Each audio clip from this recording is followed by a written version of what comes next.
Bon, ben ça y est, c'est envoyé. Bonjour Hervé. En fait, ouais, on se retrouve après. On a passé le week-end ensemble, en fait, sur les championnats régionaux. Du coup, tu as vu, je dis comme ça, les championnats régionaux d'épreuves combinées à Cannes, qui a eu lieu à Cannes.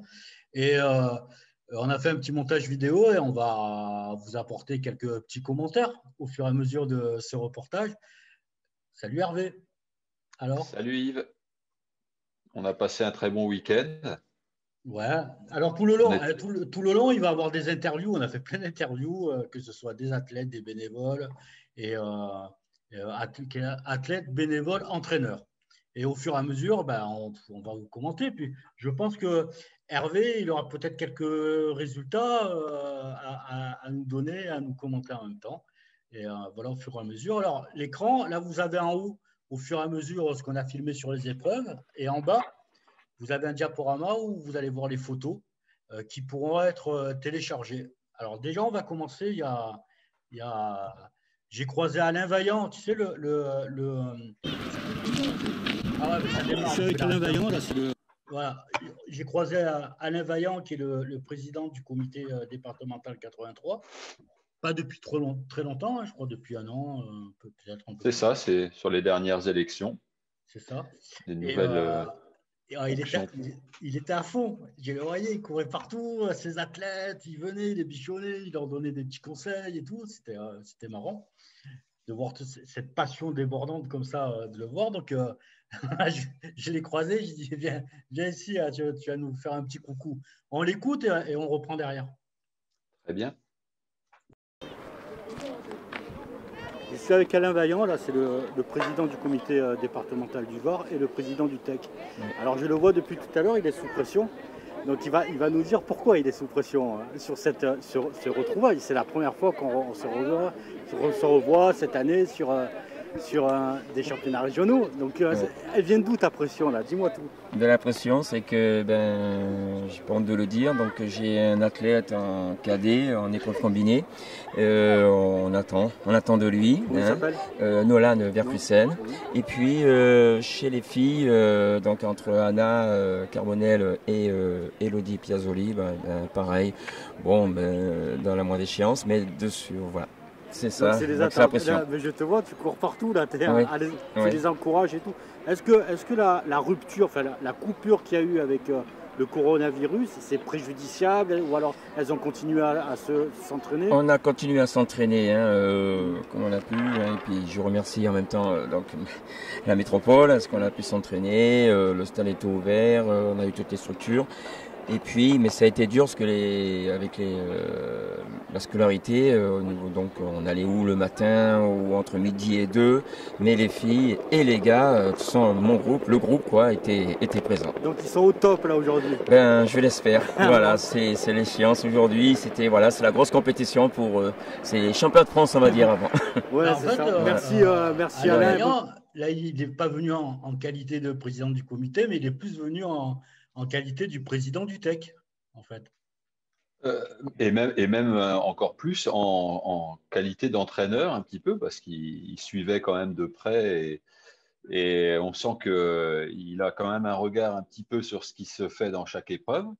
Donc, effectivement, c'est le top du président de comité, c'est-à-dire qu'il est vraiment, voilà, il n'est pas juste là pour organiser les choses derrière un bureau, mais on le voit sur le stade et vraiment impliqué. Il est aussi juge chronométreur pour le comité, pour la ligue.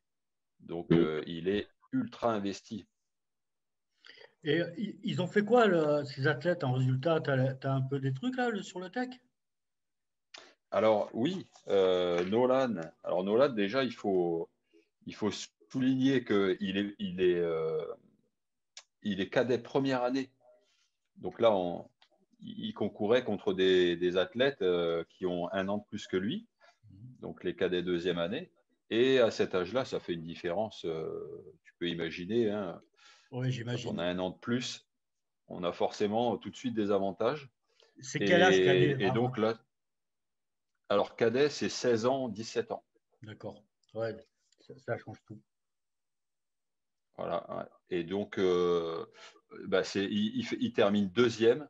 Il termine deuxième. Il passe déjà 5600, exactement 5653 points. Et pour une perf de KD1, c'est plus qu'honorable, surtout après la période qu'on a vécue. Donc, c'est un jeune que j'avais déjà repéré sur l'action minime Athlée 2028. Donc, c'est une action fédérale qui regroupe les meilleurs minimes à cette période charnière de la transition minime cadet.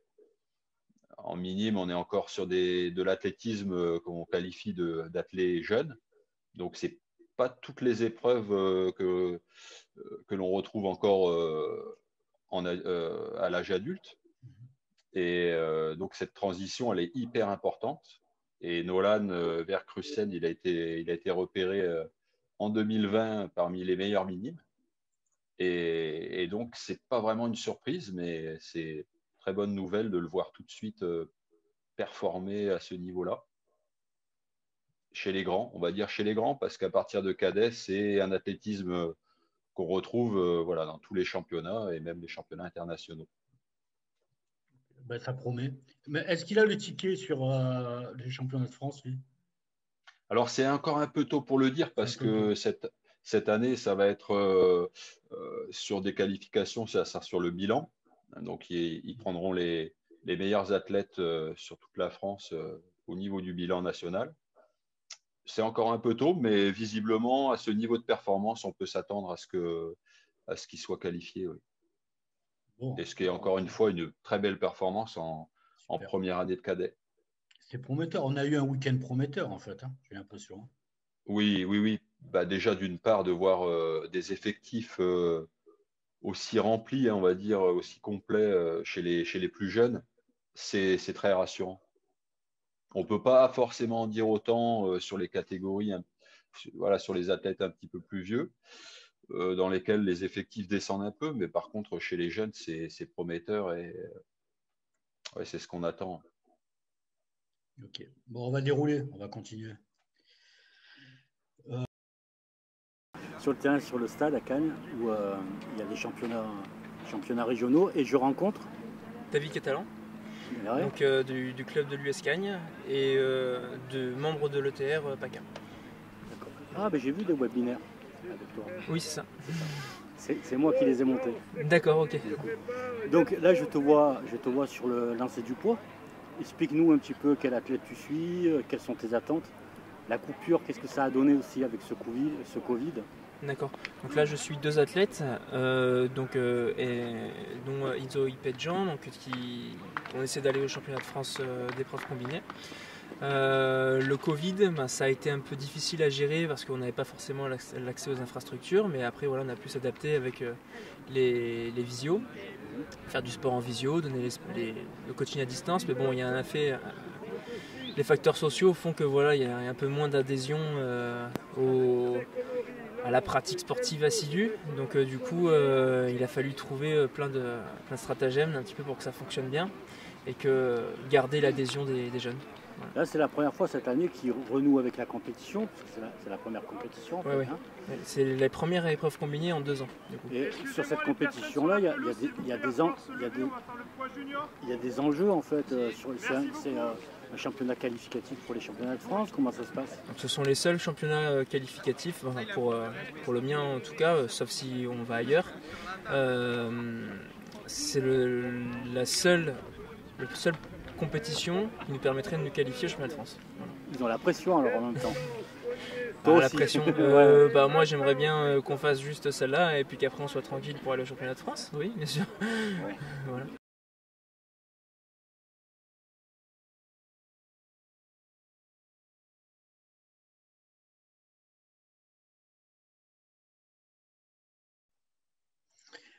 En fait, ce que j'ai remarqué, moi, c'est que les entraîneurs, ils avaient la pression. C'est-à-dire que les athlètes, ils ont la pression parce que sur une journée, comme il n'y a pas eu pléthore de compétitions, sur un week-end, ils jouent tous leurs efforts de l'année, même au-delà, parce qu'avec le Covid et les crises sanitaires, ça fait longtemps qu'il n'y a pas eu de compétition.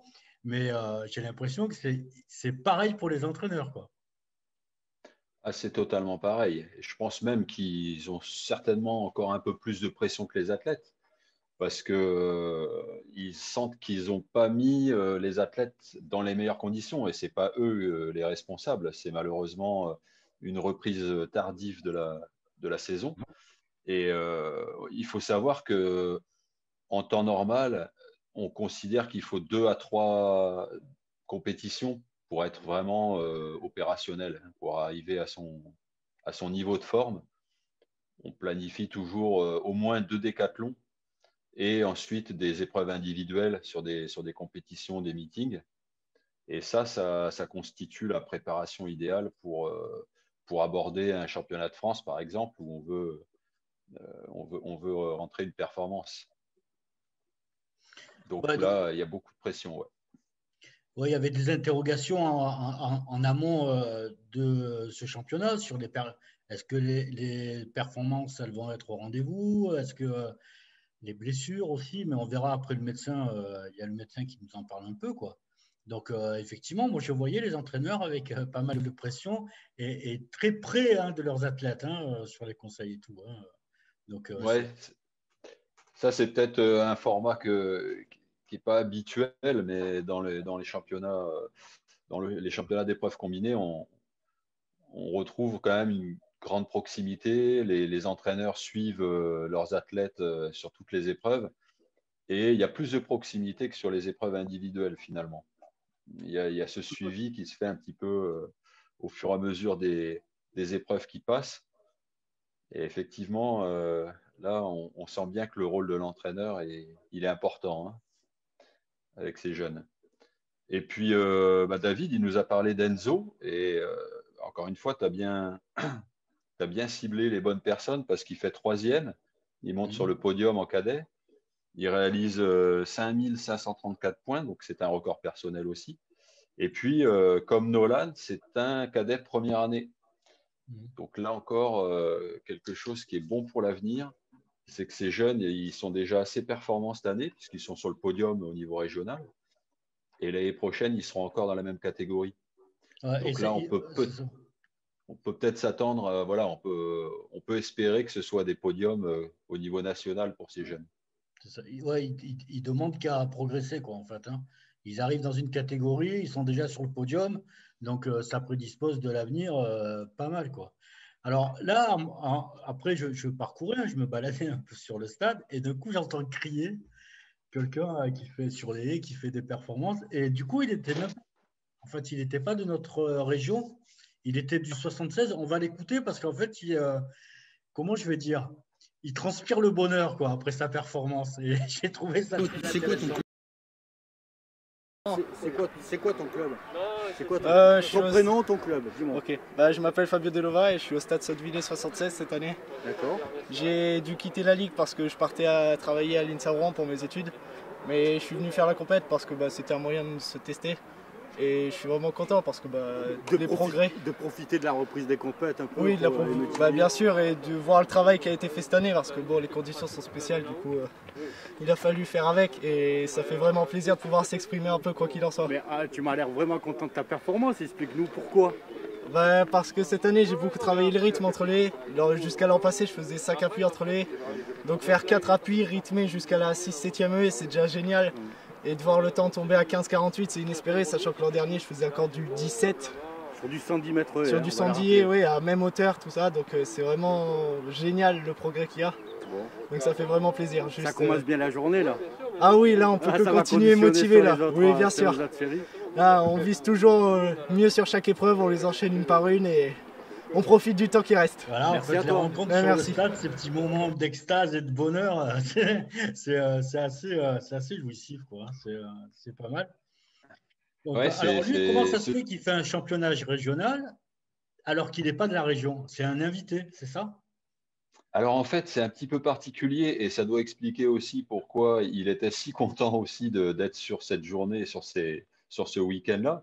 C'est qu'en fait, avec les conditions sanitaires, le championnat était réservé uniquement aux athlètes de la Ligue. Et il faut savoir qu'en temps normal, on accueille des athlètes des autres ligues qui, pour X raisons, peuvent avoir envie ou besoin de faire cette compétition chez nous. Et donc, cette année, on a mis une règle un petit peu stricte et pénalisante pour les athlètes, c'est qu'on a dit on accueille uniquement les athlètes de chez nous. Donc et donc cet athlète, eh bien en fait, c'était un athlète qui s'entraînait sur Aix, qui est parti sur un club en Normandie, c'est ça, et Oui, pour ses études. Et puis les conditions qu'on a connues avec l'épidémie n'ont pas pu lui permettre de suivre les cours normalement. Donc il est rentré tout simplement chez lui et il s'est entraîné à nouveau sur son stade d'origine à Aix-en-Provence.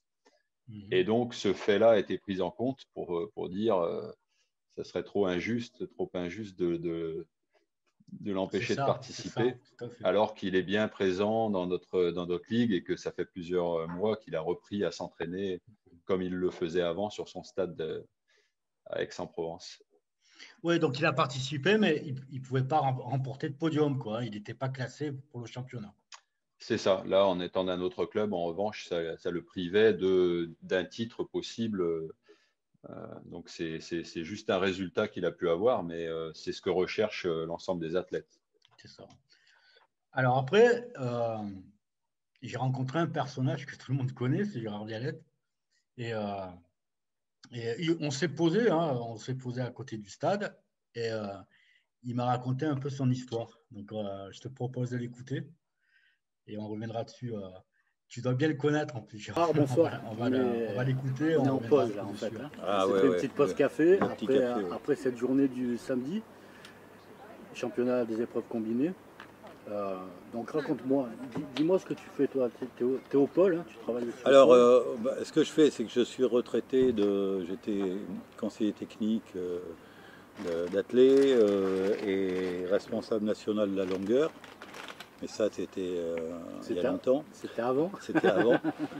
J'ai eu la chance d'entraîner des athlètes de très haut niveau, Marie-Paul Anvillet, Cheikh Touré, enfin des gens comme ça, et dernièrement Héloïse Le Sueur. Et je suis ressorti de ma retraite après 3 mois. Au bout de 3 mois, je tournais en rond. Et j'ai repris, je suis revenu sur le pôle sur lequel j'ai travaillé pendant 20 ans quasiment. Je suis revenu sur le pôle, on est reparti sur un travail sur les épreuves combinées et sur la perche, accessoirement sur la longueur, mais pour le moment on n'a pas de véritable sauteur en longueur. Tu bosses avec Hervé aussi sur les épreuves combinées? Sur les épreuves combinées, non, je suis vraiment sur le pôle. Je bosse avec Hervé parce qu'on était collègues pendant des années. Mais disons que moi je suis chargé vraiment de développer la structure à Boulouris.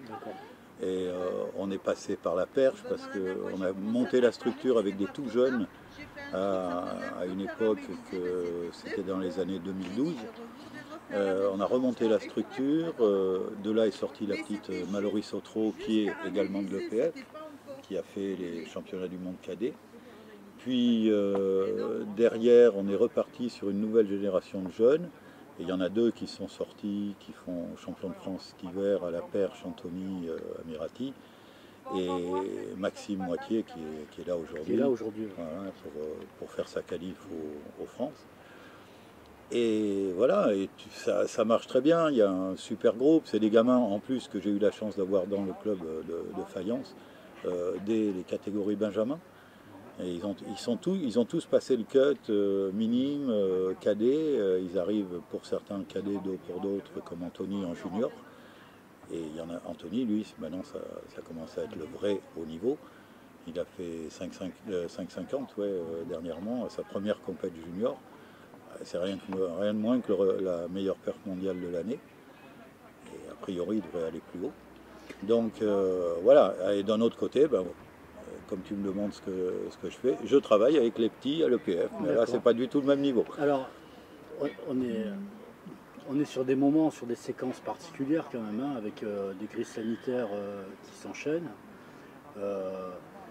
des clubs certains clubs sont frappés plus ou moins, il y en a d'autres beaucoup moins, il y en a d'autres beaucoup plus.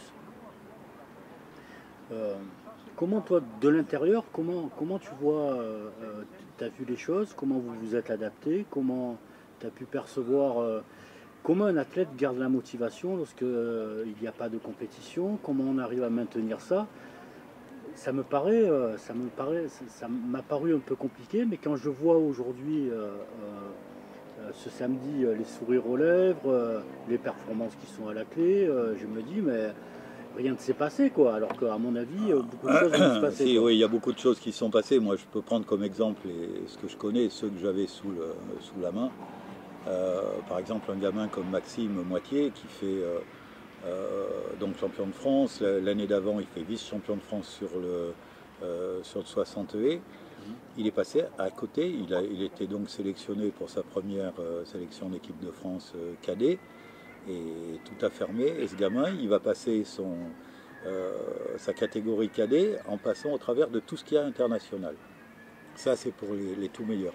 Pour les autres, bon, j'avais la possibilité d'entraîner ceux qui étaient sur liste. On a toujours eu une possibilité, sans tricher, mais en étant toujours un peu à la limite de les entraîner, hormis le premier confinement qui a vraiment été très strict.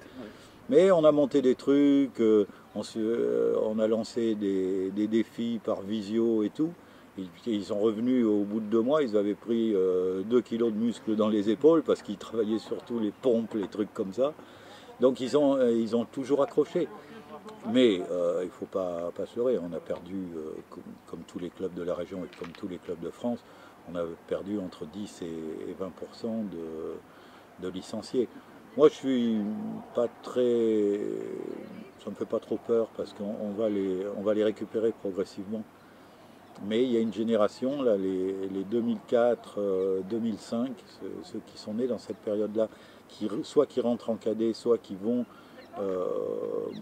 montrer ce dont ils sont capables en 2e année cadet.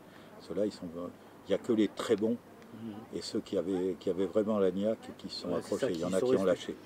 Là on est sur une compétition, un championnat régional qui est qualificatif pour un championnat de France qui sera dans pas longtemps, en Ounas, je crois. À Oyonnax dans un mois, dans 5 semaines.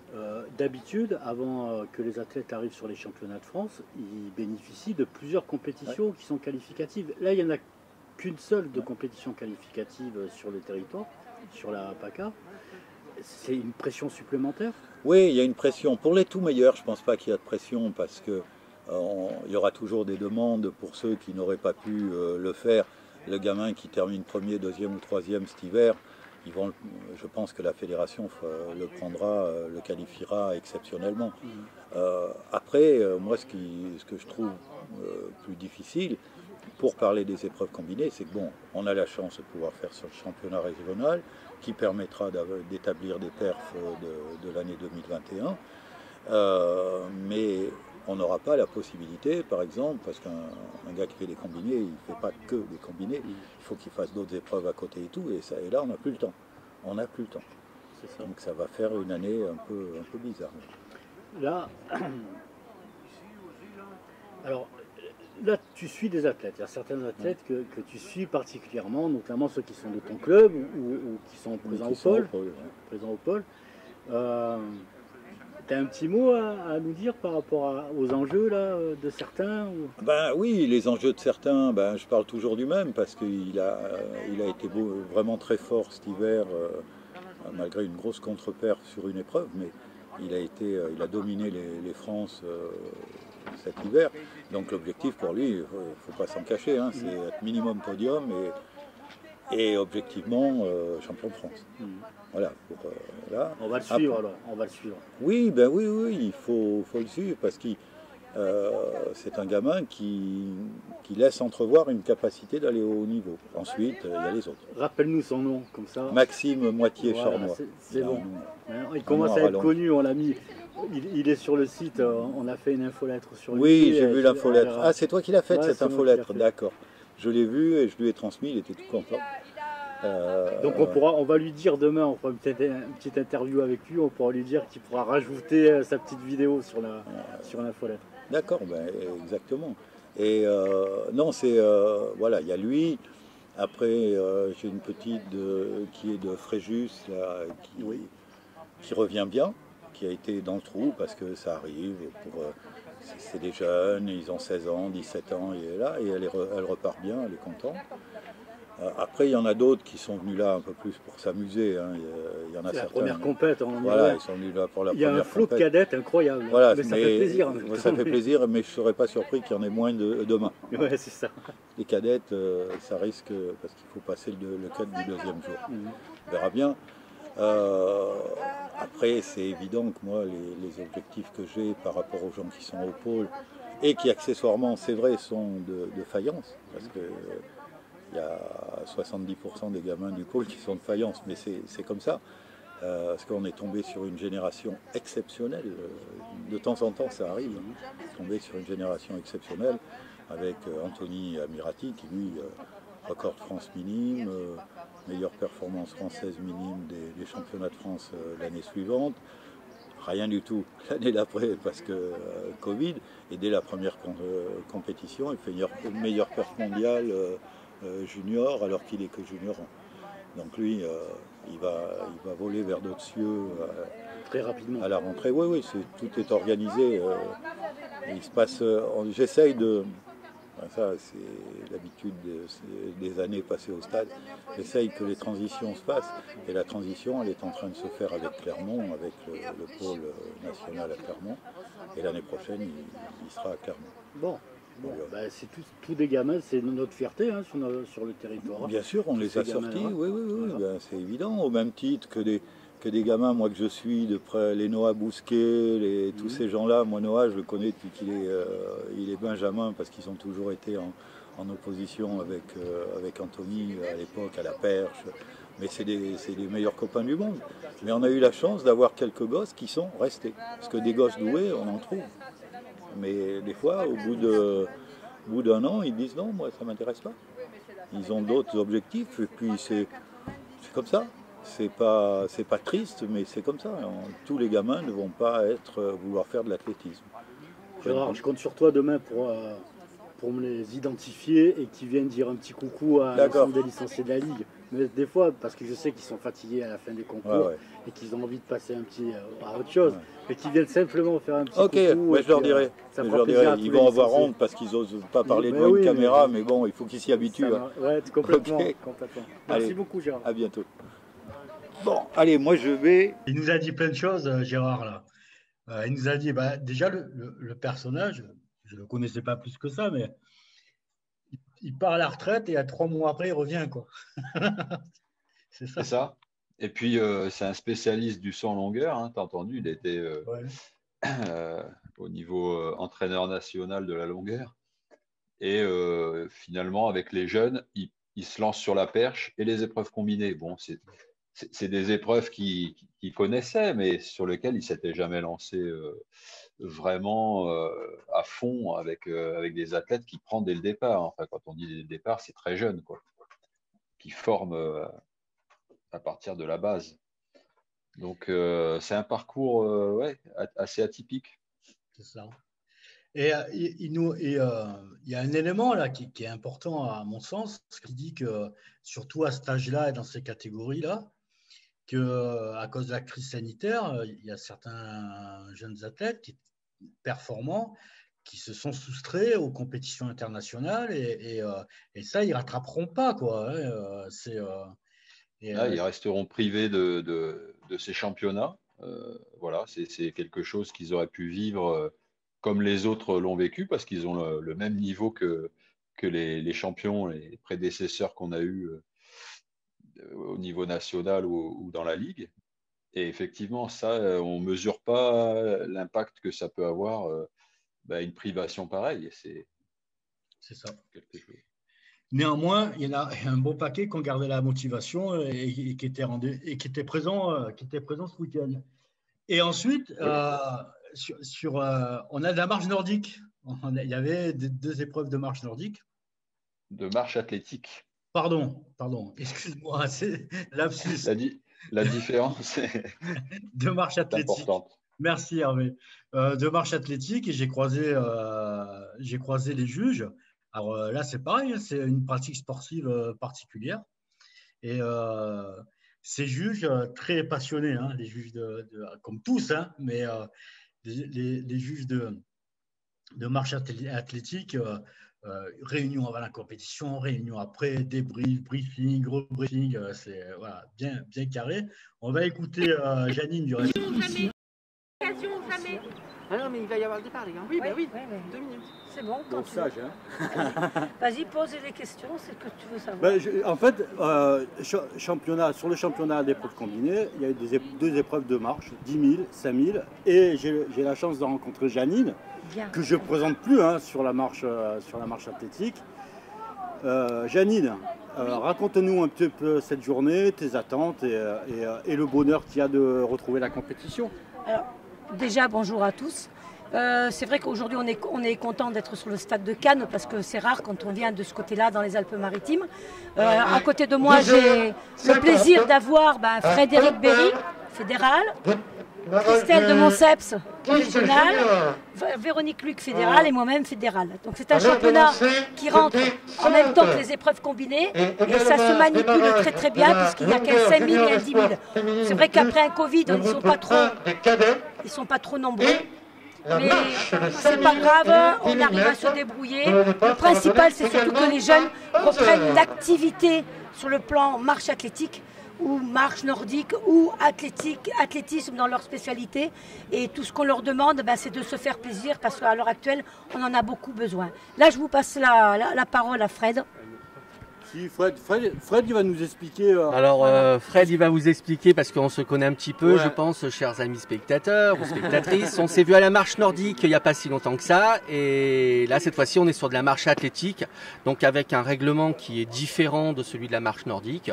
Et les juges qui sont donc autour de nous sont là pour faire appliquer un règlement qui est relativement simple pour aller vite. On est surtout là pour faire attention et pour veiller à ce que la course se déroule de façon correcte et on surveille surtout et avant tout la suspension et le passage de la jambe fléchie, de la jambe quand elle passe, qu'elle soit tendue et non fléchie. Très exactement. On a eu pendant cette période assez singulière de contraintes sanitaires, on a eu une grande parenthèse. Est-ce que vous avez des craintes par rapport à ça, le manque d'entraînement, ou comment vous vous êtes adapté? Est-ce que vous avez gardé le lien avec les athlètes dans les clubs? Comment ça s'est passé? Alors, en ce qui nous concerne, nous juges, le lien avec les athlètes, on peut l'avoir de temps en temps, mais c'est surtout les entraîneurs qui ont le lien avec les athlètes. Nous, par contre, il est vrai qu'il y a la remise à niveau de tout ce qui est le règlement. On vient de se faire une petite séance d'une demi-heure de questions-réponses entre nous pour justement voir les nouvelles applications du règlement cette année, savoir ce qui avait changé, ce qui avait bougé. Donc, on n'a pas perdu la main, je pense, au niveau pratique, mais c'est vrai qu'au niveau théorique, il y a des petits changements et on a remédié à ça en faisant une petite séance de remise à niveau. Voilà. Et là, la commission, elle profite de ce championnat régional pour faire une formation en pratique? Exactement, c'est le but justement, de faire une formation pratique avant chaque grand rendez-vous où on se rassemble entre juges, on discute pendant une demi-heure au moins sur des points de règlement. On fait ça assez régulièrement et là en plus aujourd'hui, nous avons 2 personnes qui passent leur examen pratique. Donc nous sommes en charge, Christelle aura une personne et moi-même aussi, où on va être là pour regarder les aptitudes des candidats à la pratique du jugement. Voilà. Ça nous a manqué les compétitions. Hein. Ça nous a manqué. Vous nous avez manqué. Merci. Bonne compétition, merci. Merci. Ouais, j'ai voulu mettre l'accent sur tous ces bénévoles, cette flopée de bénévoles. Il faut savoir qu'il y avait, je sais pas, il y avait 70, 80 juges, à peu près, des bénévoles, alors juges et bénévoles et tout ça, mais lorsqu'on regarde un championnat, on ne s'imagine pas tout ça, mais déjà c'est l'occasion pour qu'ils se rencontrent, qu'ils se voient, qu'ils se forment. Donc il y a des formations au milieu, enfin, c'est toute une vie autour de championnats régionaux qui sont organisés comme ça. Ah oui, ça permet vraiment de voir le rôle essentiel que jouent nos juges. Sans jury, sans juge, on n'a pas de compétition possible. Et on s'aperçoit qu'il faut mobiliser beaucoup de monde. Et c'est un vrai travail aussi d'être là, présent pour les athlètes. Donc vraiment, l'un ne peut pas aller sans l'autre. Et dans notre discipline, on oublie souvent que faire une compétition, c'est mobiliser une équipe très, très fournie de gens qui qui en plus sont formés et compétents pour cette mission. Oui, c'est ça. Il faut quand même expliquer qu'on ne devient pas juge par hasard et qu'on ne devient pas juge quand on arrive le matin, on dit tiens, je te colle un carton, voilà ce qu'il faut faire, quoi. Il y a toute une formation. Du reste, on a une commission, une COT, hein, ça s'appelle, hein, une commission. Donc la commission régionale de marche. Là, par exemple, en l'occurrence. Et il y a toute. Et la commission des officiels, ouais. Il y a tout un programme de formation. Et du reste, la présidente de la commission, c'est Élise, qui gère énormément de monde, du coup. Hein. Parce que tous ces juges-là, ils viennent de la région entière. Donc, du coup, c'est toute une organisation. Hein. C'est une vraie organisation. Il faut les mobiliser, il faut les accueillir, surtout le week-end. Et puis tout le reste de l'année, il faut les former et renouveler aussi cette famille de juges qui sont essentiels, comme on l'a dit, pour que le sport puisse vivre. J'ai 3 exemplaires là en plus. Bon, bonjour. Bon, bonjour les 3 juges. J'ai là une belle petite brochette là. Dites-moi tout. Comment vous vous appelez, votre prénom à chacune et qu'est-ce que vous faites sur le concours en tenant bien le micro à côté? Marie-France. Marie-France Tavanti, je suis chronométreur fédéral, manuel. Alors tu passes sur tous les concours? Non, pas sur tous les concours. Non, les 100 non, mètres, non, j'ai fait les 100 mètres et j'ai fait les jusqu'à maintenant. D'accord. Donc bientôt, on va avoir le 200 mètres et puis après le 400 mètres. Ça fait du bien de revenir sur les stades un peu? Tout à fait. Oh, c'est agréable, ça nous manquait, vraiment. Et tes copines, là, qui sait un peu tout ça? Dis-moi un peu. Corinne, et je suis du TEC. Ah oui, avec Alain Vaillant. Avec Alain Vaillant, ah évidemment. Oui, qui ne connaît je pas. Le vois, il était sous pression, Alain, hein, avec ses athlètes. Ah, bah, c'est un peu normal. Mais bon. Oui. Et toi, pareil, tu es chronométrice? Non, je suis juge à l'arrivée. Alors, qu'est-ce qu'ils font les juges d'arrivée? Dis-moi tout. Ben, on prend les couloirs, hein, on prend les couloirs. Il faut bien regarder s'ils n'ont pas mordu, comment ça se passe. Non, on ne regarde pas s'ils ont mordu. Non. On regarde les couloirs qu'ils arrivent. Voilà. D'accord. Voilà. Et ta copine qui se cache Jeanne. Jeanne, je suis juge de course et je fais partie de la JS Lagarde. Ah, d'accord, la JS Lagarde. Voilà. Et pour toi aussi, je suppose que c'est un rendez-vous qu'on attendait depuis longtemps. On attendait depuis longtemps, voilà. Ça fait du bien. Oui. Donc vous êtes là, les 3 filles, là, les 3 copines, hein, j'ai l'impression. Hein. Les 3 copines, vous êtes là tout le week-end. Tout le week-end. Bon, voilà. Passe un bon week-end, on a le soleil par intermittence. Oui, mais voilà. Bon. Mais on est tellement contente d'être là. Merci beaucoup. Voilà. Ouais, c'est là qu'on voit que le slogan sans bénévoles, rien n'est possible, quoi, en fait. Ouais, complètement. C'est vraiment un rôle qui leur tient à cœur, hein, mais c'est une passion. Hein, et ça, il faut l'entretenir. S'il n'y a pas la passion au centre de tout ça, les gens ne vont pas passer des week-ends et tout au long de l'année sur le stade pour accompagner les athlètes si au départ, il n'y a pas une motivation et une passion autour de l'athlétisme. On voit, moi, j'ai des témoignages parfois où on voit ces personnages, souvent d'anciens athlètes, de licenciés, athlètes, entraîneurs, dirigeants de clubs, officiels. Enfin voilà, c'est multipasse, quoi, multicarte complètement. Et c'est une vie de passion, c'est une vie d'altruisme, hein, puisqu'il faut quand même rappeler à tout le monde que c'est des personnes qui donnent de leur temps, qui donnent de leurs compétences, de leur savoir, qui transmettent. Voilà, ils ont la passion de l'autre, je dirais. Et là, ça fait longtemps avec le Covid qu'ils ont été privés de tout ça. Et c'est vrai que ce week-end sur le stade, ça transpirait bien ce bonheur-là de se retrouver en même temps. Donc, ouais, c'est hyper important. Hein. Tout à fait.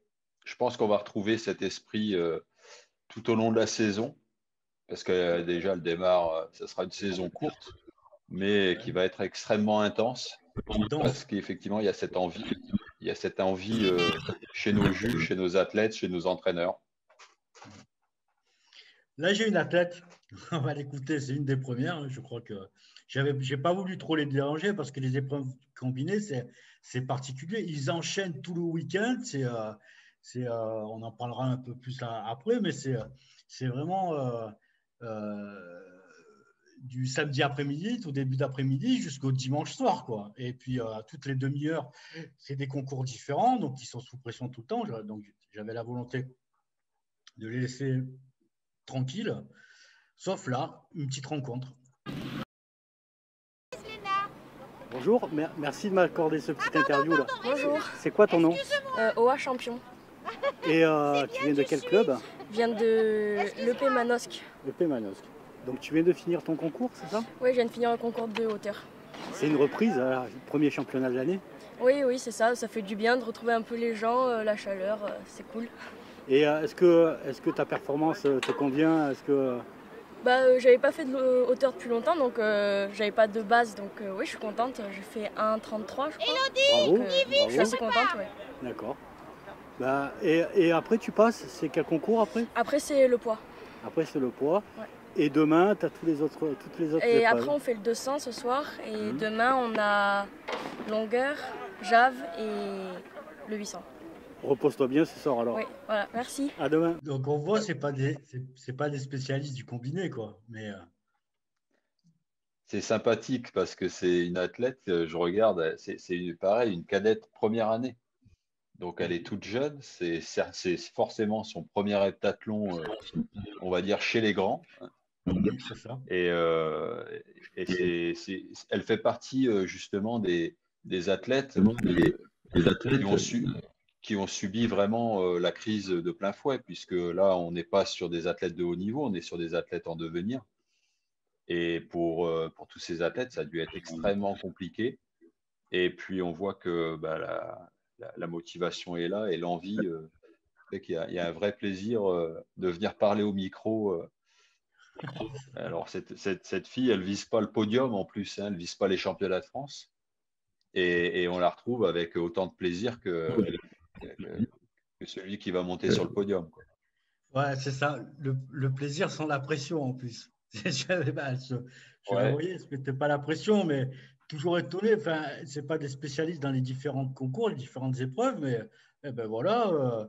Et du coup, il y a cet aspect particulier sur les épreuves combinées où on le verra un peu plus après, mais moi j'ai trouvé que je suis sûr qu'on va décider des vocations derrière. On a créé ce week-end, on a créé des combinards, quoi, en fait. Hein. Alors là, ouais, vas-y. Ah oui, je pense que on a vu qu'il y a certains athlètes qui ne sont pas effrayés par la caméra. Et effectivement, il y en a certains que tu vas revoir assez souvent, je pense. Tu le verras après, ça c'est sûr. Là, on a notre président qui est venu nous faire un petit coucou. Enfin, un petit coucou, c'est plus qu'un petit coucou. Il était là pendant les 3 jours puisqu'il avait un comité vendredi. Et notre président, Jean-François Rouillet, c'est un vrai passionné des épreuves combinées. Hein. Du reste, quand il était sur l'UAVH à Aubagne, on a accueilli plusieurs fois des compétitions internationales d'épreuves combinées, nationales et internationales. Tu me corrigeras si je ne sais pas, mais en tous les cas, il y avait l'UMA, l'Union Méditerranée d'athlétisme, où moi j'avais vécu… Les championnats de France. Les championnats de France aussi. J'avais vécu des week-ends passionnants de voir tout ça. En plus, le stade ici prête bien, mais je peux te dire que à Jean-François, à chaque fois qu'on parle d'épreuves combinées, il y a une étincelle dans les yeux qui s'éclaire, quoi, à chaque fois. Je te propose qu'on l'écoute là. Là surtout. Bon, Jean-François, on est dimanche après-midi. C'est bien, on a bouclé beaucoup de concours sur le championnat, ça s'est super bien passé en tous les cas. Ton week-end, toi, ça se passe bien? Excuse-moi, mais ton week-end, il a commencé vendredi. Mon week-end a commencé vendredi par un comité directeur, effectivement. Et avec un plaisir, parce que depuis longtemps, on n'avait pas fait de comité directeur en présentiel. Et là, ça a été un plaisir quand même de tous se retrouver. Et puis le samedi, on a recommencé. Le plaisir de se retrouver, ce coup-ci, c'était les athlètes qui avaient le plaisir de se retrouver, les entraîneurs, le jury. Je pense que c'était cette première compétition, mais c'était la fête un peu de tout le monde. Et en plus, une grosse participation. Alors c'est vrai que les gens se sont inscrits aux épreuves combinées, mais c'était la première compétition. Donc beaucoup sont là pour faire une compétition. C'est pour ça qu'on s'est retrouvé avec un plateau, chez les cadettes notamment, de 40 athlètes. Ça faisait beaucoup, mais on acceptait tout le monde. C'était vraiment... On ne pouvait pas laisser quelqu'un sur la touche. Voilà pourquoi on en est. Donc plus d'une centaine, hein, 103, 104. Ah oui, une grosse participation et gros plaisir. Gros plaisir. C'est le plaisir de voir tout ce petit monde qui est là, la joie de vivre. En plus, il y a une particularité avec les épreuves combinées. On les appelle les combinards, c'est ça, d'après ce que j'ai compris? Alors, on les appelle les combinards. Et puis, c'est une mentalité autre. On ne se bat pas les uns contre les autres, puisque de toute façon, on peut avoir un qui est premier à la hauteur, puis demain, il sera le dernier au 110 mètres haies. Donc, il n'y a pas une approche directe. Donc, ce qui permet d'avoir une convivialité dans le groupe. Et aussi, c'est pour ça que les jurys apprécient les épreuves combinées, parce que c'est le même groupe qui va suivre, de jury qui va suivre le même groupe d'athlètes pendant un jour et demi. Ça permet de se connaître, ça permet de s'apprécier. Et c'est surtout cette mentalité qui fait que c'est une des rares fois où les athlètes, quand ils ont terminé leur deuxième journée, viennent saluer et remercier le jury. Et rien que pour ça, quel plaisir. Alors, si je comprends bien, il y a un groupe d'épreuves combinées. Alors, par exemple, il y a une dizaine d'athlètes qui se suivent tout le long du week-end.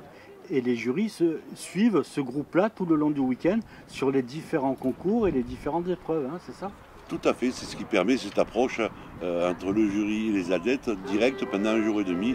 Et on s'apprécie, on se reconnaît et on participe, en tant que jury, on participe aussi à l'effort de nos athlètes.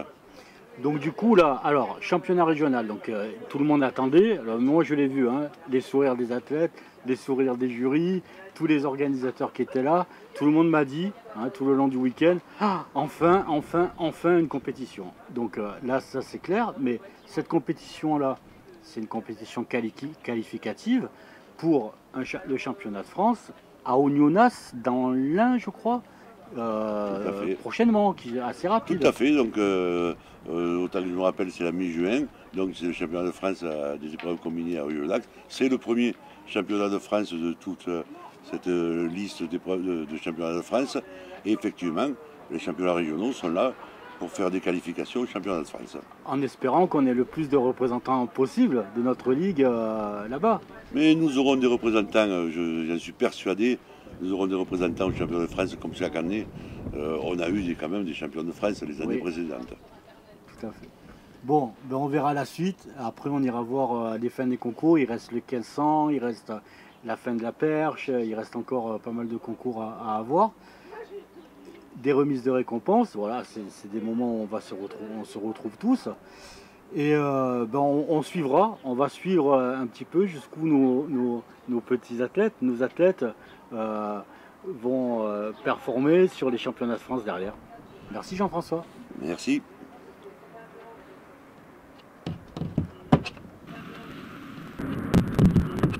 Voilà, donc Jean-François, l'investissement, il schématise l'investissement pur, quoi, en fait. C'est ça. Ah, mais c'est une vraie chance d'avoir un président qui est vraiment amoureux des épreuves combinées. Ça facilite pas mal de choses. Et puis, c'est pas étranger au fait qu'on ait souvent eu des championnats de France ou des rencontres internationales dans la région. Ça va toujours être un volontaire pour prendre une organisation internationale. Et ça, c'est aussi une belle opportunité. Mais on a un président qui est amoureux des épreuves combinées, mais t'es pas en reste, toi non plus. C'est une vieille histoire, les épreuves combinées chez toi. Ouais, c'est pareil. J'ai pas été moi-même spécialiste d'épreuves combinées, mais je suis tombé dedans assez rapidement et effectivement, maintenant c'est une discipline qui est vraiment très intéressante à suivre et qui apporte énormément en termes de formation des athlètes. Comme le soulignait Jean-François, il y a une mentalité différente autour de cette épreuve et ça fait plaisir. Ça fait longtemps que tu officies sur les épreuves combinées? Alors, j'ai commencé à les entraîner dès que j'ai été CTS, j'ai été nommé au début 2000 sur la région. Et il se trouve que dans ma spécialité, il y avait déjà un entraîneur, un collègue entraîneur qui faisait très bien le travail. Et il y avait les épreuves combinées à reprendre. Donc, je me suis dit, bah, bingo, c'est pour moi. Et voilà comment ça a démarré avec des athlètes. Alors, j'ai eu la chance d'avoir quelques athlètes qui sont montés sur des podiums au championnat de France. Certains qui ont même été champions de France, recordman de France. Et voilà, c'est le début d'une belle aventure qui continue. C'est ça. Ouais, on parlait de l'organisation tout à l'heure, mais l'organisation, ça passe aussi par l'estomac, en même temps, par les repas et par l'accueil. Et vraiment, on n'a pas parlé depuis le début de ce club de Cannes, mais un accueil génial, quoi. Vous pensez qu'on peut avoir un café? Oui, oui, mais venez, pas de souci, allez, un café, le repas. Et en même temps, j'ai entendu parler, tout le week-end, j'ai entendu parler du tagine du samedi soir. Apparemment, ça a été assez exceptionnel avec. On va les écouter, les 3 personnages, les cuisiniers là, qui font partie des bénévoles de Cannes. Moi, j'étais jury apprenti. Comment Apprenti jury, en formation. Ouais. Mais t'es dans la cuisine là? Un peu aussi, je fais les deux. Et quelques cafés. Qui c'est qui a tout préparé la cuisine? Parce qu'on la chef cuisinière. La chef Pascal. C'est moi la chef cuisinière. Comment tu t'appelles? Pascal. Pascal. Madame Tabar. Madame Tabar. Déjà, Madame Tabar. Déjà, Madame Tabar. Et c'est vous qui avez préparé toutes ces bonnes choses là? J'ai tout préparé, oui. Ça fait 3 jours que je cuisine. Ouais. J'ai tout préparé, mais j'ai eu beaucoup d'aide et avec des gens. On est une très bonne équipe, sympathique, on s'entend bien, on a du plaisir à travailler ensemble et tout va très bien. Combien de repas au total? 3 fois 60 à peu près. D'accord. Voilà. Bon, en tous les cas, tout le monde s'est régalé. Voilà, il y en a eu pour tout le monde. On avait un peu peur. Tout s'est bien passé, tant mieux. Alors l'équipe, elle est composée de combien de personnes là? Qui y a? Il y a monsieur qu'on a vu tout à l'heure. Il y a monsieur, puis... Et puis il y a Nathalie, et puis il y a Sophie qui est rentrée. Sophie qui est rentrée. Et Frédéric qui est spécialiste des cafés. C'est Monsieur Tabar. Et Monsieur Tabar, Tabar qui s'est enfui, voilà. mais qui est là-bas. Voilà. Allez. Voilà en fait. Et le vice-président. Donc voilà, en fait, sans ces personnes-là, la fête, elle n'aurait pas été aussi réussie que ce qu'il y a eu ce week-end. Merci en tous les cas. Voilà, des personnages, à l'occasion, alors ils sont souvent humbles. J'ai toujours du mal à leur décrocher un mot, une interview, une photo ou les mettre en valeur parce que en fait, ils aiment rester dans l'ombre. Mais au bas mot, c'est pas des professionnels, mais dans le week-end, ils t'ont fait 200 repas, quoi. 200 repas, nickel, plateau, café, fromage et compagnie. Et c'est pas des professionnels, c'est seulement des bénévoles du club, quoi. Donc, un investissement à toute épreuve. Bravo à tous, en tous les cas. Merci à Paul Longoni, le président du club, qui a cet art de l'accueil en même temps. Donc, c'est vraiment un gros atout pour la Ligue. On a pas mal de clubs comme ça qui sont de cette qualité-là, organisationnelle, accueil et rigueur pour les compétitions. Donc, c'est un gros atout pour la Ligue. C'est des clubs qui ont vraiment une importance capitale parce que ce sont des clubs qui sont organisateurs, on les qualifie de clubs organisateurs, et donc ils sont capables de mobiliser une grosse équipe pour un week-end comme ça. Alors tous les clubs ne sont pas, bien entendu, à même de réaliser ça. Mais là, on retrouve un club qui a un savoir-faire, qui fait ça depuis bien longtemps. Et on voit que la convivialité et la joie est à la base de tout ce week-end et toute cette force d'organisation. Et ouais, tout à fait. C'est hyper important et c'est ce qui fait la force de notre ligue, ça. Et là, on part là, je repars sur un chapitre, l'envers du décor, je dirais. C'est le côté médical. Donc, j'ai fait la rencontre du médecin de la Ligue. Alors, médecin de la Ligue, président de la commission santé, non pas santé, médicale, la commission médicale, qui a un rôle très important sur chaque compétition, et notamment, alors là on le voit sur la compétition, des rôles, un objectif c'est d'accompagner les compétitions, mais aussi des rôles de prévention, d'information, de formation et compagnie, quoi. On va l'écouter, on en parle un peu après. Parce que ça doit être un volet très important dans le cadre de vos fonctions, les tiennes de SCTS, mais également pour les entraîneurs et pour les clubs, ça doit être, c'est pas forcément quelque chose qu'on met en avant le côté médical, mais ça doit être, c'est un sujet transversal à tout ce qu'on peut faire, à mon avis, hein. On va écouter notre médecin. Bonjour. Je profite de cette rencontre sur les championnats d'épreuves combinées à Cannes. Tu es médecin de la Ligue, pour la Ligue, président de la commission. Mais explique-nous comment ça marche en fait et quel rôle tu as sur la Ligue. Voilà. Aujourd'hui, dans tous les fonctionnements de Ligue ou même fédéraux, il y a toujours, au sein du comité directeur, il y a toujours un médecin référent pour traiter les questions médicales. J'ai été médecin élu, j'ai fait suite à Amandine Lacroix qui est partie au niveau de la commission nationale. Et donc je suis chargé d'animer la commission médicale régionale. D'accord. Ton rôle, par exemple, à chaque fois qu'il y a un championnat régional, il y a un médecin sur place? Alors, le rôle de la commission médicale, c'est... Il y en a plusieurs, mais une de nos priorités, c'est d'assurer une présence médicale sur l'ensemble des compétitions régionales.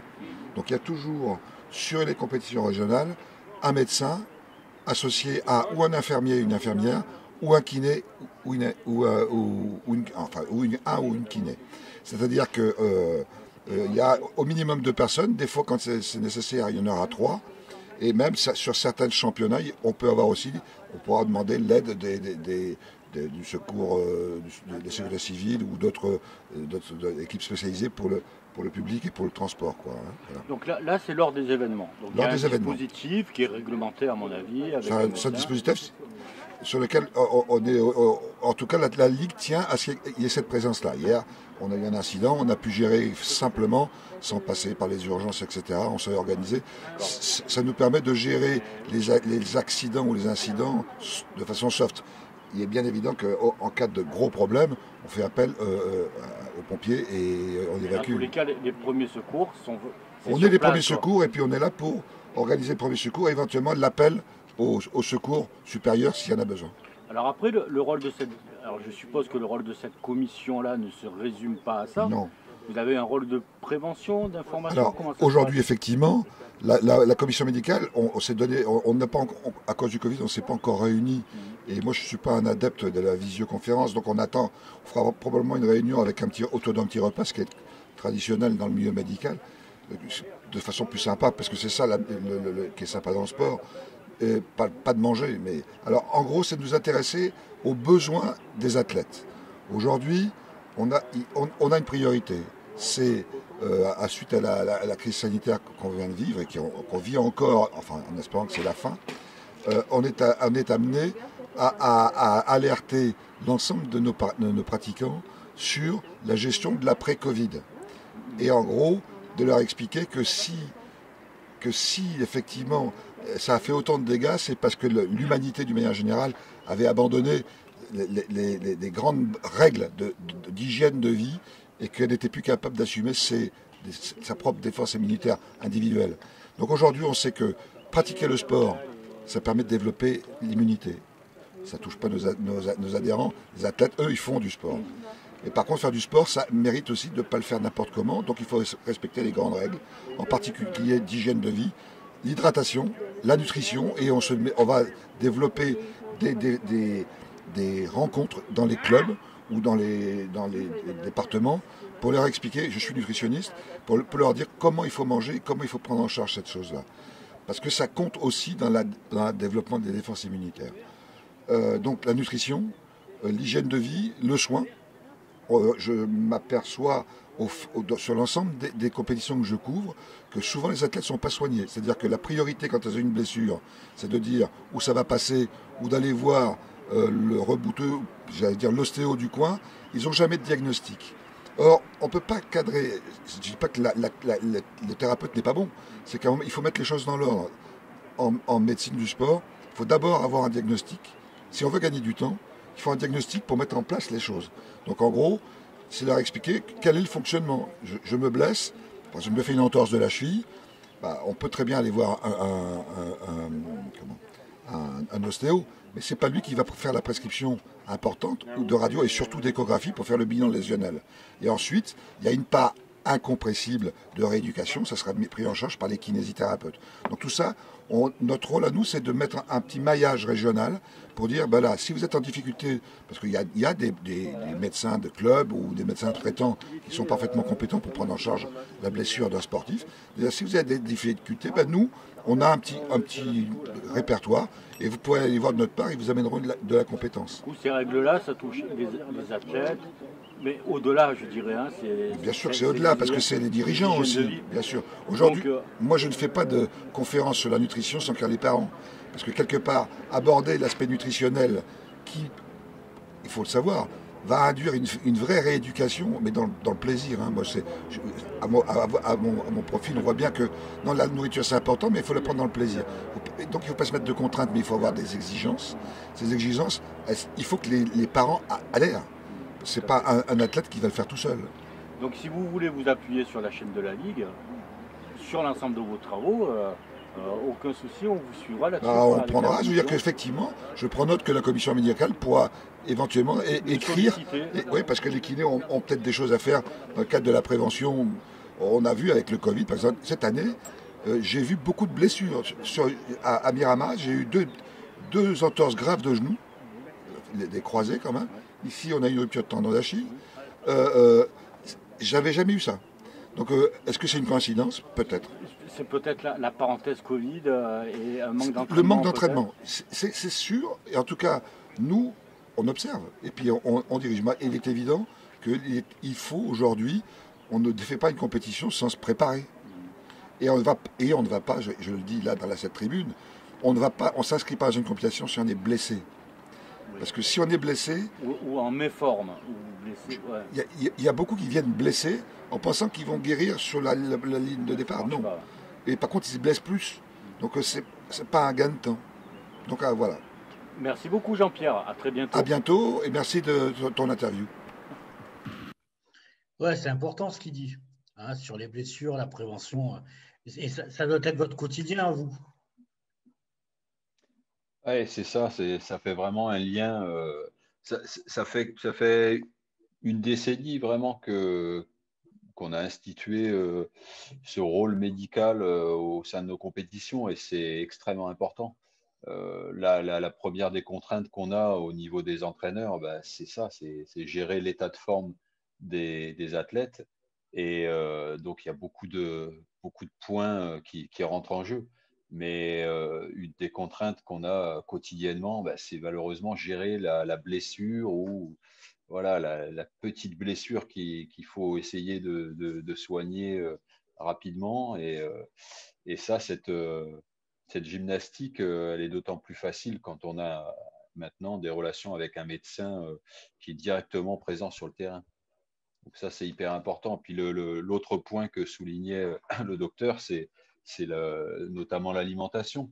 Alors l'alimentation, bien sûr, au quotidien, dans la vie, mais sur des épreuves combinées, l'alimentation, c'est un vrai problème à gérer par l'entraîneur, par tous les conseils qu'il peut y avoir. Mais s'alimenter pendant 2 jours avec la contrainte des épreuves, des différentes épreuves, celles qui vont générer des contraintes, à manger avant 400 mètres, c'est bien, mais il y a quand même un certain risque de ne pas garder tout. Et ça, c'est une vraie problématique en épreuve combinée. Quoi manger, quand et quelle quantité. Donc, vraiment, le rôle médical, maintenant, c'est une force supplémentaire d'avoir cette attention qui n'était pas présente. Si on remonte un petit peu dans les années antérieures, on gérait ça comme on pouvait.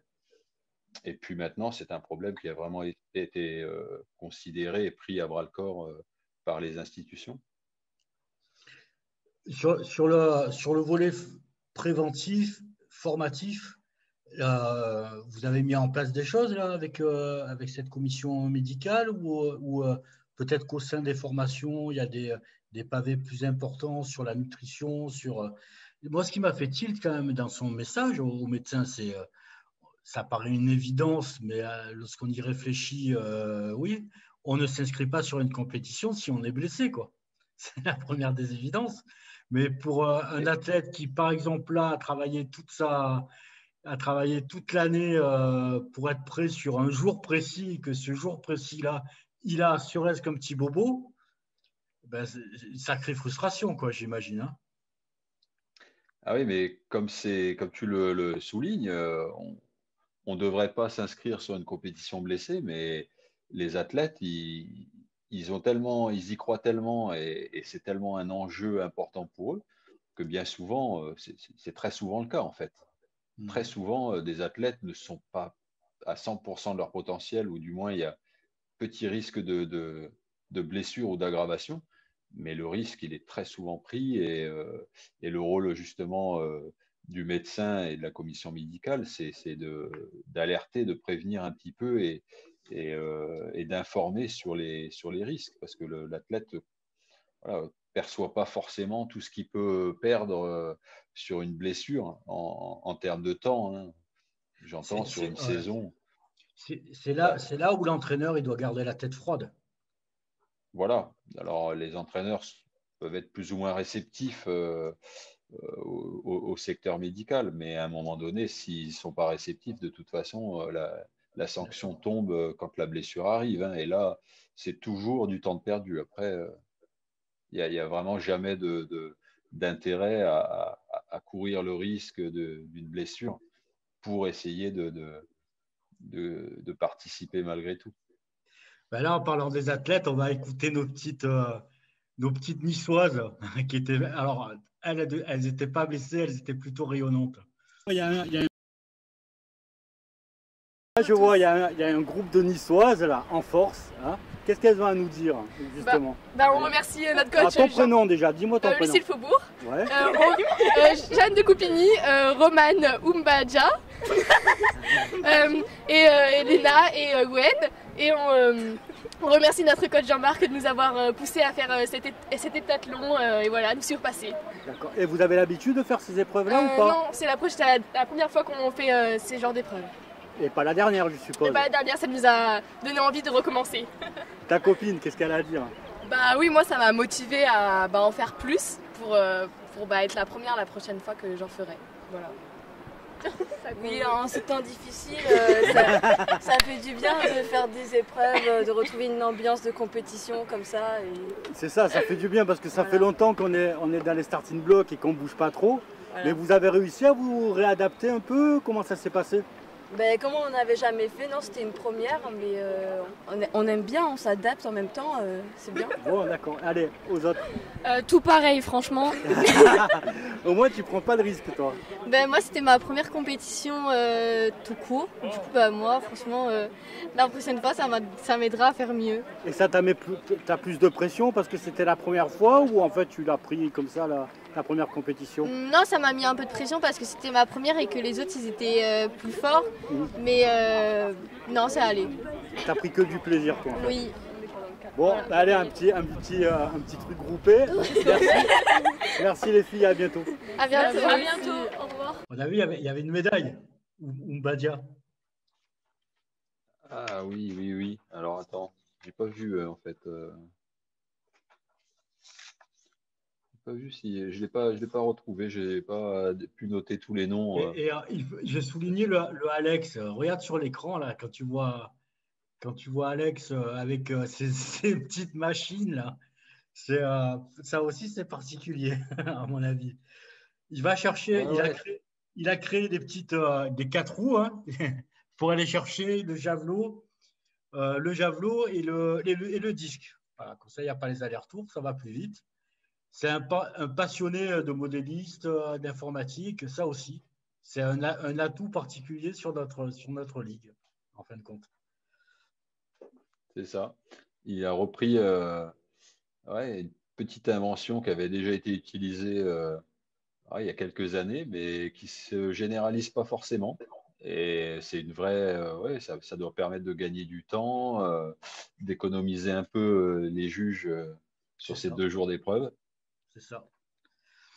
Et là, tu dois sûrement le connaître, hein. On va voir l'intervention de CTS, Hervé. Il reste tout à fait la fin, hein, puisqu'il reste le 1500 et une partie du javelot. Une partie du javelot apparemment. Je suis avec Hervé Barlois, CTS de la Ligue, qui s'occupe en majeure partie des épreuves combinées, mais tu me corrigeras s'il y a d'autres choses. Détection minime également. C'est ça. Donc j'ai cette chance-là de l'avoir pris là, en fin de compétition. Il va nous donner un peu ses impressions. Je viens d'interviewer Maxime, il en est à plus de 7000, je crois qu'il était au rendez-vous. C'est ça. Je te laisse un peu la parole là-dessus, vas-y. Bah ça c'est la première très bonne nouvelle du week-end, c'est qu'on a des forces en présence qui sont déjà bien en forme en ce début de saison et un 7000 points, un record totalement explosé pour un cadet qui normalement va jouer le titre national dans un mois. 21 juin, c'est ça, au Yonax? 21 juin au Yonax. Au Yonax. Dans l'Ain. D'accord. Et il a déjà le titre de cet hiver en salle, donc à l'heptathlon. Et voilà, il est très en forme. Je pense qu'il va faire le doublé hiver-été. Sur le week-end, tu as repéré d'autres potentiels? Tu as repéré... Alors, c'est pas vraiment des nouveaux potentiels, mais c'est vrai qu'il y a... Des confirmations peut-être? Il y a des confirmations, surtout c'est un retour quand même après une période très compliquée pour la majeure partie des athlètes. Et donc c'est une première étape où on voit un petit peu où ils en sont en fait, c'est surtout ça. Plus le manque de compétition. Exactement, le manque de compétition, un rythme qu'on n'a jamais connu avant. C'est-à-dire qu'en épreuve combinée, on ne fait pas forcément des décathlons ou des heptas tous les week-ends. Voilà, là tu vas m'expliquer un peu tout ça. Explique-moi, alors on appelle ça des épreuves combinées, ouais. Mais explique-moi un petit peu, mais rapidement, hein, le fonctionnement, on reviendra dessus. Alors plus en tard, fait, les garçons font 10 épreuves, ça s'appelle le décathlon, 5 épreuves le premier jour, 5 épreuves le lendemain. Et pour les filles, c'est l'heptathlon, c'est 7 épreuves, et donc il y a 4 la première journée et 3 la deuxième. Ce qu'elles n'ont pas, eux, c'est la perche. Elles n'ont pas la perche, elles n'ont pas le disque, ouais. Elles ont le javelot, donc ça c'est plus facile à d'énumérer ce qu'elles ont que ce qu'elles n'ont pas. Les garçons, ils ont quoi alors? Ça commence par, il y a un 100 mètres, 110 mètres et... ouais, ça c'est pas dans l'ordre, hein, parce qu'il y a un dans ordre. l'ordre, alors apparemment il y a un ordre aussi. Ouais. Je te laisse faire. Alors, c'est une interrogation donc. Ouais, c'est une interrogation. 100 mètres, ouais. Longueur, poids, hauteur, 400 mètres. Et là on a bouclé la première journée. Le lendemain, on rattaque avec une épreuve qui fait un peu peur aussi. C'est 110 mètres haies. Donc 110 mètres haies pour démarrer le lendemain, c'est toujours bien, ça met bien dans l'ambiance. Après, il y a le lancer du disque, le saut à la perche, lancer du javelot. Et la dernière épreuve qui est bien aussi, c'est le 1500 mètres. Donc le dimanche, en fait, le lendemain, on commence bien et on finit bien, quoi. Ouais, c'est des épreuves on dit bien parce que le 1500 mètres, c'est un petit peu l'épreuve qui n'est pas dans les mêmes qualités physiques que tout le reste. L'essentiel des qualités physiques, c'est la vitesse-force, vitesse-puissance pour la majorité des épreuves. Et puis il y en a une pour laquelle c'est vraiment, c'est autre chose, c'est l'endurance. Et du coup... J'ai été témoin, moi, entre les athlètes, il y a vachement de bienveillance, il y a vachement de convivialité. Du reste, on le verra dans le petit reportage, mais quand tu faisais des photos, ils étaient tous agglutinés les uns les autres à se parler. On ne retrouve pas forcément ça ailleurs. Est-ce que c'est spécifique aux épreuves combinées? Pourquoi? C'est très spécifique aux épreuves combinées. Et il y a plusieurs raisons, mais une des raisons, c'est déjà qu'ils passent 2 jours sur le stade et que ces 2 jours, on le voit aujourd'hui, ça peut être des conditions, des très bonnes conditions ou des conditions qui sont moins bonnes. Et du coup, c'est toujours quand même bien de s'encourager et puis d'aller ensemble sur une épreuve qui va pas forcément, qui va durer longtemps et qui va révéler voilà, des surprises, alors des bonnes surprises et puis aussi des mauvaises. Et du coup, ça favorise la solidarité. Et puis, il y a cet élément que sur 10 épreuves, ou 7 chez les filles, on a forcément des points faibles. Et donc, on ne peut pas se prévaloir d'être le champion de la discipline et de prendre la grosse tête. Il y a forcément des épreuves où on va se faire battre par ses adversaires. Et ça remet un petit peu tout le monde les pieds sur terre. Ça dégonfle les chevilles. Ça dégonfle les chevilles.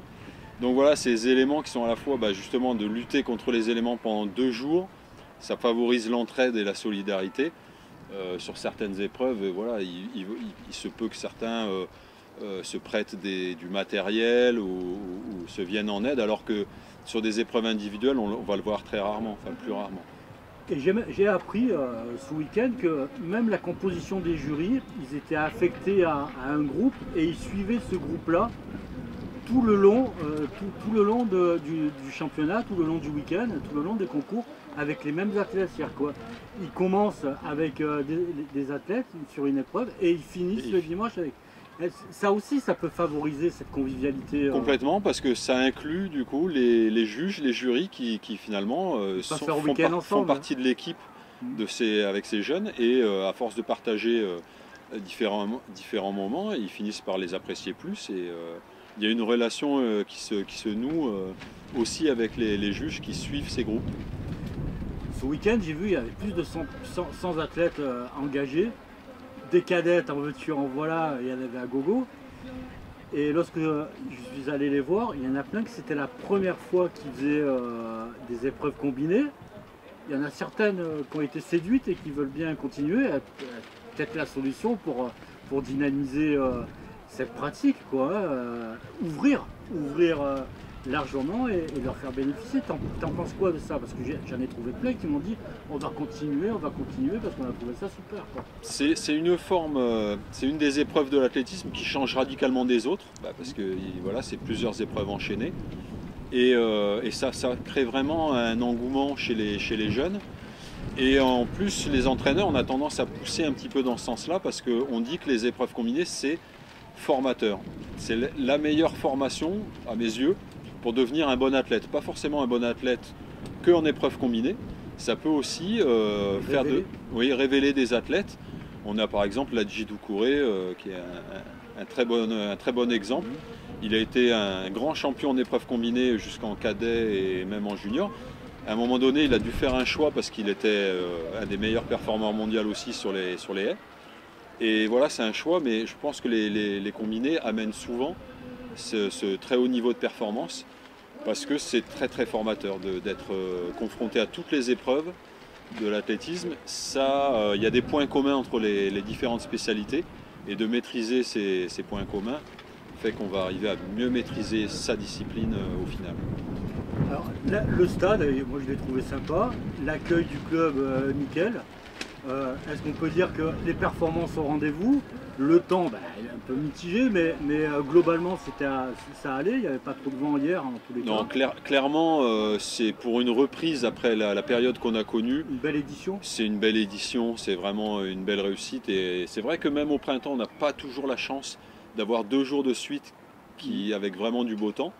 Là, ça a été le cas. On a juste un petit vent qui s'est levé et qui va un petit peu... en fin de journée. Fin de deuxième journée, donc qui va un petit peu impacter les performances parce que c'est vrai qu'au 1500 mètres ou aux 800 mètres, le vent, c'est un ennemi. Mais en dehors de ça, c'est vraiment une réussite, tant en termes d'effectifs, et on l'a vu chez les cadettes, qui étaient plus de 30 à s'engager au départ de la compétition. Sur le championnat de France, là, le 21 juin, on sait combien on va avoir d'athlètes région sud qui va y aller à peu près. Est-ce qu'on peut se donner une fourchette? On peut se donner une fourchette parce qu'à ce stade-là, on a donc trop peu d'informations. Il faut attendre que toutes les ligues aient commencé à faire des épreuves combinées. Donc nous, on a toujours des effectifs qui tournent entre 10 pour les années vraiment les plus faibles, jusqu'à 20 participants au championnat de France. Voilà, on peut dépasser des fois 20 participants au championnat de France. Et c'est cette année avec Maxime, donc une grande chance de médaille. D'autres qui ont des chances de médaille aussi Oui, on a d'autres alors qui eux n'étaient pas forcément sur cette compétition dans l'idée de faire toutes les épreuves. C'est pour ça qu'on ne les retrouve pas forcément sur la feuille de résultats à l'arrivée. Parce qu'à partir des juniors, espoirs, seniors, il y a une deuxième compétition qui va avoir lieu dans une autre région et qui va rassembler toutes les forces un petit peu, les meilleurs athlètes des épreuves combinées. Donc on a ce choix, cette tactique qui a été choisie par ces athlètes-là, de faire une sorte de rodage sur ce premier week-end, et puis de tenter vraiment sa qualification sur le deuxième week-end, donc le week-end prochain. Qui sera, c'est Montpellier, hein? C'est à Montpellier, oui. Bon. Donc ils sont un petit peu là-bas sur le centre névralgique des épreuves combinées, puisque on a notre champion en titre, Kevin Meyer, qui est sur Montpellier. Et donc les jeunes qui marchent bien ont envie d'aller se confronter là-bas, et puis voilà, d'être le symbole. Ouais, d'être près de. Bon, il vient de temps en temps s'entraîner dans le coin, Kevin Meyer aussi. Oui, hein, depuis Gap, je crois, il était venu. Depuis qu'on a notre salle à Miramas, le stadium de Miramas, tous les hivers, il passe pas mal de temps, parce qu'ils n'ont pas la chance d'avoir une installation de cette qualité-là en Occitanie, donc on est amené à le voir de plus en plus souvent, surtout sur la période hivernale. Bon, écoute, merci de m'avoir accordé un peu de temps là. On compte sur toi pour nous donner plein d'informations, en tous les cas d'avoir un suivi sur les championnats de France. Voilà. Nous on sera toujours là avec un micro ouvert, sans problème. Merci beaucoup. Et puis en espérant que c'est super cette pratique sportive qui est les épreuves combinées, cette convivialité que ça met, ce lien entre les athlètes et le bonheur que ça donne en plus aux organisateurs. On espère vraiment que ça se développe beaucoup, quoi. Pour une reprise, c'est le top. Voilà, et puis c'était la reprise de tout l'athlétisme. C'est la première compétition et c'était des épreuves combinées. C'est symbolique, mais... Commencer par là, c'est super. Merci beaucoup Hervé, à très bientôt. Merci Yves.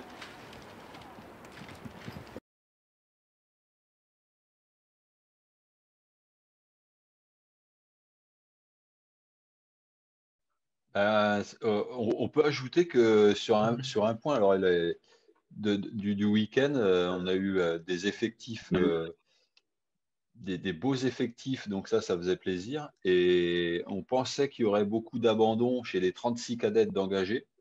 Eh bien, on se trompait bien, parce qu'au final, il y en avait 34 à l'arrivée.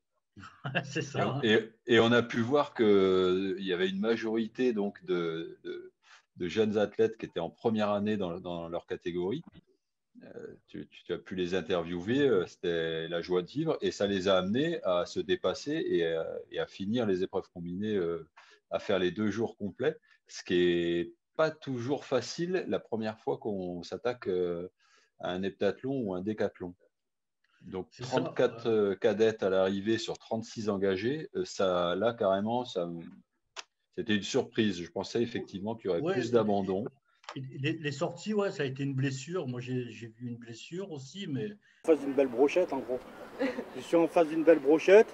Carpentras qui est surreprésenté, là, apparemment. Et on est 6. On voit un peu Bolène, on voit un peu La Paz. C'est Avignon. Hein. Et en fait, ce que je vais faire, c'est que je vais vous passer le micro. Alors, à chaque fois, vous prenez le micro, vous le mettez bien à côté de la bouche, parce qu'on est en plein air. Il faut bien capter le son. Et je vous laisse dire ce que vous avez envie sur ce week-end-là. Ok ? Commencer par là ? Non, on commence par là. C'est sûr que t'as pas de truc à dire. Moi, je vais dire de la merde, tu vas encore... Alors, ton prénom, c'est quoi, toi ? Axel. Ce week-end, comment ça s'est passé ? C'était dur. Est-ce que tu as l'habitude de faire des épreuves combinées ? C'est la première fois que j'en fais. Et alors ? Tu vas en refaire ?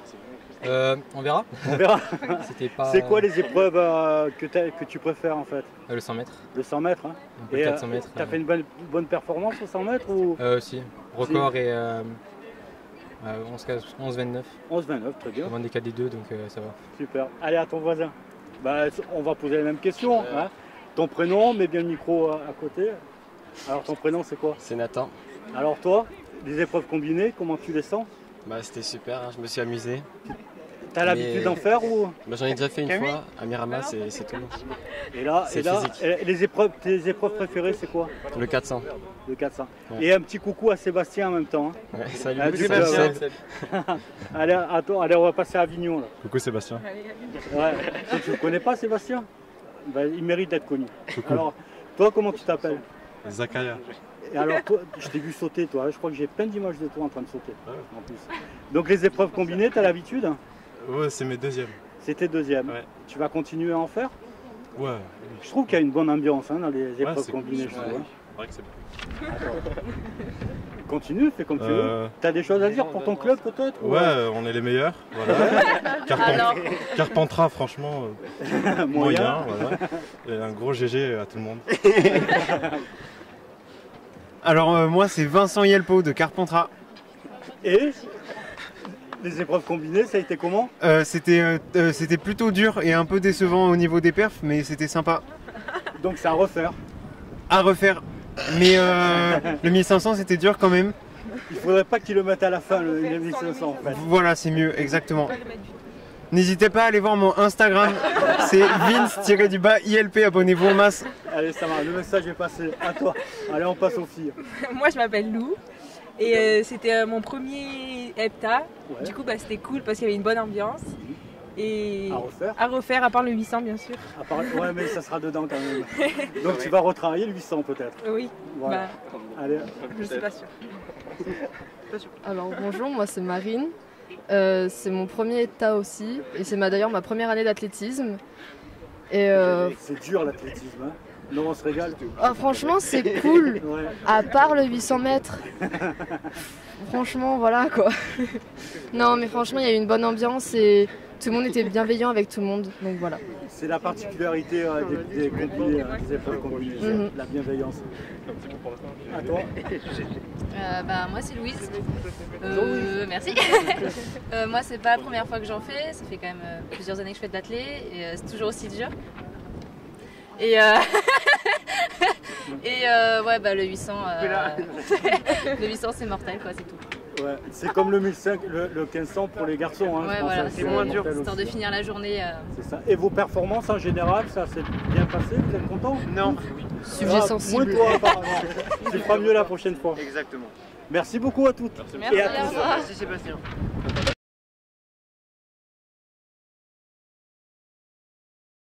Le 800 mètres, il a fait mal apparemment. Ah ouais, c'est toujours le cas. Hein. Je l'ai dit, la dernière épreuve, que ce soit pour les filles ou pour les garçons, c'est une sorte de juge de paix à la fin. C'est ça. Il y en a une que j'ai bien aimé. Ah, je veux bien refaire, mais pas le 800 mètres. Mais ouais, mais c'est comme ça. Mais tu vois, elles venaient juste de faire le 800 mètres. Elles étaient radieuses quand même. Hein. Beau sourire et bonne ambiance, quoi. Parce que du coup, ils se réunissaient, tous les clubs différents. En plus, ils sont adversaires les uns des autres, au-delà de leur appartenance au même club. Mais on a vraiment l'impression que c'est des équipes. On a l'impression que c'est des équipes, quoi. C'est rigolo. Effectivement, il y a des athlètes il y a un des athlètes qui a dit c'est le Vaucluse. Donc, ils se sentent appartenir à un comité et donc un comité qui affronte les autres comités aussi, alors qu'ils ne sont pas en équipe ensemble. Donc, du tout. Ça provoque cette solidarité-là et ces regroupements. Cette cohésion. Ouais, une cohésion, exactement. Bon, on va finir par l'interview de Maxime, hein, en fin de compte. Le champion. Le champion, ouais. Bon, c'est la fin, hein, c'est la fin, c'est après le 1500. J'ai la chance d'avoir Maxime Moitié-Charnois, champion de France. Vas-y, complète, champion de France cet hiver. Ouais, c'est ça, champion de France cet hiver en heptathlon et en salle. Et vice-champion de France l'année dernière sur les... Et là, tes performances de ce week-end, t'en penses quoi? C'est bien, je fais plus de 7000 points au décathlon, donc c'est mon record. C'est le ticket pour les championnats de France? C'est ça. Hein, mi-juin, on viendra te suivre. Hein. Ouais. Tu auras la pression parce qu'il y aura la ligue derrière. Mais, et donc, en fait, on a vécu une année assez exceptionnelle. Alors toi, tu me disais que tu étais au Krebs, donc tu n'avais pas forcément de grosses contraintes pour t'entraîner. Mais le manque de compétition, ça fait quoi en fait pour un athlète comme toi? Bah, c'est un manque parce qu'on aime bien se retrouver entre nous, tester nos récompenses, on va dire, pour des entraînements. Donc, Ouais, alors tu t'es senti un peu seul toute l'année. Ouais, c'est ça. C'est ça. C'est plus sympa avec du monde. Ok. Et dis-moi, sinon, le stade, l'accueil, ce week-end, ça a été comment? Très sympa, c'était bien. On était tous ensemble, une bonne ambiance. Un peu de vent? Un peu, la deuxième journée, ouais. Et là où les épreuves que tu as appréciées le plus, où tu t'es rendu compte que tu avais bien garanti tes performances d'avant ou même les améliorer, à quel endroit tu t'es étonné et à quel endroit il faut que tu travailles un peu plus? Bah, sur les haies, j'ai bien aimé. Sur la perche aussi, la hauteur. Tout ce qui est saut, en général, ça va. Et là où il faut que je travaille un peu plus, en revanche, c'est les lancers, où j'ai un peu de mal. Javelot, le disque? Le disque. Le disque, hein. D'accord. C'est ça. Et la hauteur? La hauteur, non, ça va, ça va. J'étais à mon record, là, donc c'est... Bon, t'es un bon représentant de ton club de faïence. Un petit coucou à Guy Burle en même temps. Ouais, un petit coucou à Guy Burle et Gérard Vialette. Et Gérard Vialette. Bon, merci beaucoup Maxime. Et puis on te suivra pour les championnats de France. Pas de soucis. Et je viendrai sûrement te solliciter que tu fasses une bonne ou une moins bonne performance pour que tu me donnes un peu tes commentaires sur le championnat. Ok, ça marche. On est ok pour le rendez-vous? À bientôt. À bientôt. En fait, ce week-end... Ouais, t'as vu un petit peu cette interview de Maxime, j'ai trouvé qu'il y avait deux choses surprenantes. D'abord, lui-même, il n'est pas surpris de sa perf. Ouais, c'est vrai. Il n'y a pas d'excès de joie. C'est une bonne performance, plus de 7000. C'est effectivement une bonne performance. Hein. Ça va le placer tout de suite dans les tout meilleurs nationaux. Et puis, c'est une sorte de maturité qu'on sent déjà en lui. Et puis, l'autre chose, c'est quand on lui demande ses motivations, etc., c'est même pas la performance, c'est de se retrouver, c'est l'ambiance. C'est ça. Alors, on n'attend pas cette réponse d'un champion, quoi. On se dit, il a faim de performance, de victoire. Et en fait, quand on lui demande, lui, ce qui est important pour lui, c'est de se retrouver avec les autres. Et l'ambiance qu'il y a autour. Oui, c'est vrai. Et puis, il y a des endroits où je suis bon, là, moins bon, il va falloir que je retravaille. Il a une certaine lucidité de ses performances et de là où ses axes de progrès, quoi.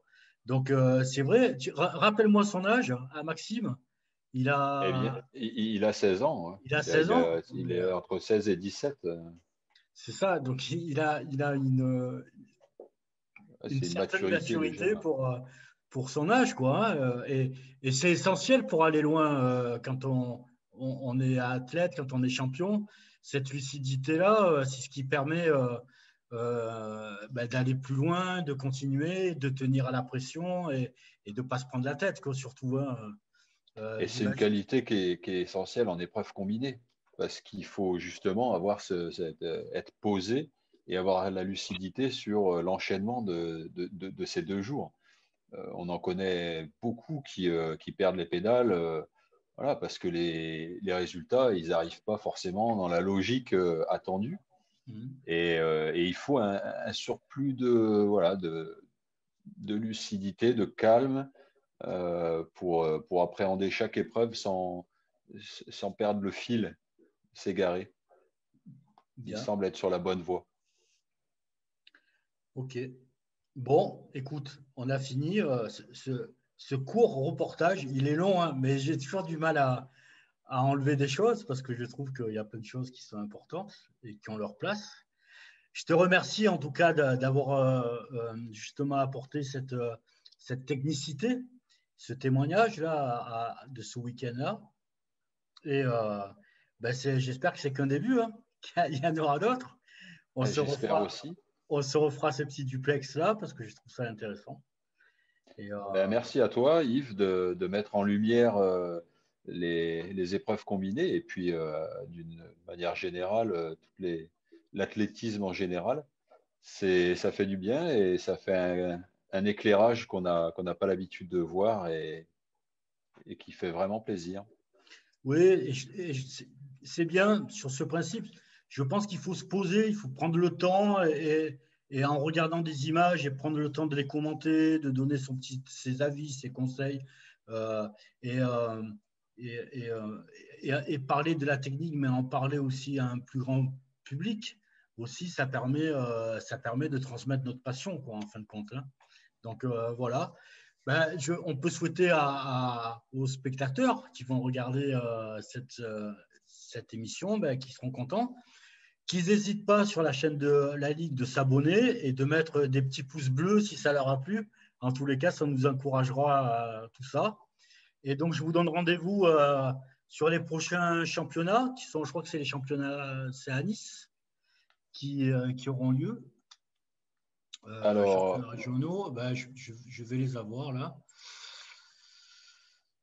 On a des championnats régionaux qui vont se faire sur Avignon. Ouais, c'est ça, c'est Avignon. D'abord, en premier, c'est Avignon. Ensuite,